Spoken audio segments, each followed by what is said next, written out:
aggressive because of breed, the way they're bred, or?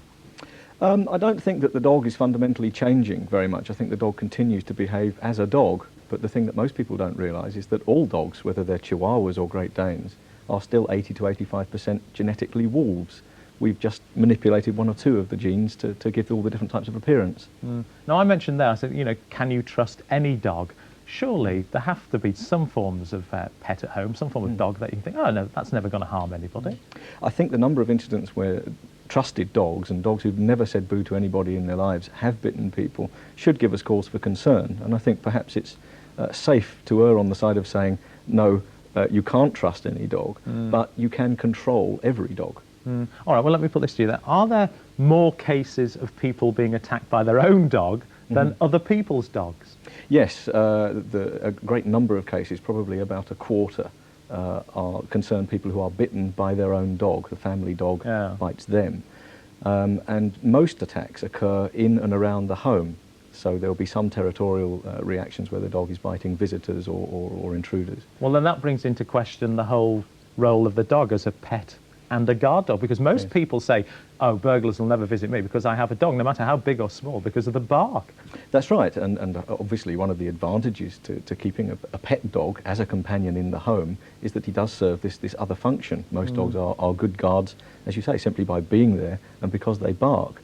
But what we have to remember is that it doesn't necessarily stop there for the dog, and what he regards as normal defence of the home territory may be something that we can't tolerate.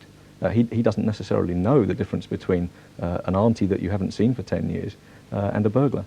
Well, also more frightening as well, as we heard in that last case, David, the dog, children play with dogs. You can't stop that. I used to have a dog, I used to have an Alsatian at home. Now, at no time can I remember people saying to me, don't play with the Alsatian. It was just part of the family. That's right, and one of the successes of the dog is that their normal social unit, the pack, is very similar to our family, and so children are seen as non-competitive until they reach a certain age. And there are two crucial times really for the dog. One is when the baby starts to crawl and move into the dog's domain under hidey holes and safe areas, under tables and so on, and doesn't interpret the dog's behaviour that says, leave me alone. There's a definite danger time there. And the other is at that sort of crucial age where the child's about 4 or 5 years old, where he's starting to become much more of an independent adult. And for the dog, he's not quite sure whether he's still a puppy and he plays, or he's actually meaning some of the gestures, if you like, in terms of defining the hierarchy. So what about the current legislation that came into effect, December the 1st? I mean, does that go far enough? No, I think legislation on its own is not satisfactory, because it's quite clear that while we have certain breeds of dog which have been bred to fight, and they do need legislation to control who owns them and how, there are many, many other dogs, particularly all large dogs, where people need much more help. They don't need legislation about who can own them. They need help about how to take them on, how to select them, and how to keep them. Right, so I was going to say there must be some basic do's and don'ts. I mean, how do you avoid problems then?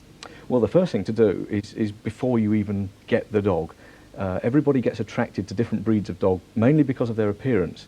We look at a Border Collie on the television and we think, that's a wonderful, active, vibrant sort of dog. But there are very few of us who can give a good home to a Border Collie. A working Border Collie runs 75 miles a day. Yes, people are very much taken by the look of the dog. My parents bought a beagle, and that was a disaster because it savaged my mother at one point. Yeah. So. Yeah. I mean, the important thing is, I think, to get third-party advice. By all means, discuss as a family which types of dogs you like, but then go along to your vet or your local dog trainer or a behaviourist and say, look, from your opinion, which type of dog, which size of dog, which activity level of dog is going to suit us. But I mean, really, best of all, don't worry about breeds. Get a good old-fashioned mongrel. All right, good old-fashioned mongrel. What about training? Well, again, there are old ideas that permeate the dog-owning society, if you like, and one of those totally outdated ideas is that you don't start training your dog till he's 6 months old, and that's like taking on an adolescent yob. He's starting to feel his way in the adult world, and really training should begin as soon as you get your puppy. Little things, his concentration span isn't great, but he'll soon learn to sit before he gets his dinner, and you can apply that control to other situations. Right, what about the argument that people say, I've got one dog, I must get another one to keep it company, or perhaps 2 or 3? Again, the success of the dog has hinged upon his ability to fit into the human environment. And if you keep one dog, you invariably have a very humanised dog, a very loyal, trusting friend who is used to taking commands and taking a lead from human beings. If he's well socialised, he'll take them from strange human beings. The minute you start to have more than one dog, you're dealing with the tooth and claw of nature. You have dogs behaving as dogs. Your second dog will bond up much more closely to your first dog than he will to you, unless you invest a lot of time and And it's effort. a continuing spiral. You end up with a pack. Absolutely, and you have to then play very much by pack rules, and not expect the dog to just fit Yeah. into the human environment. Okay, well, Peter, thank you very much indeed for coming in and chatting to me. Thank you. Thank you.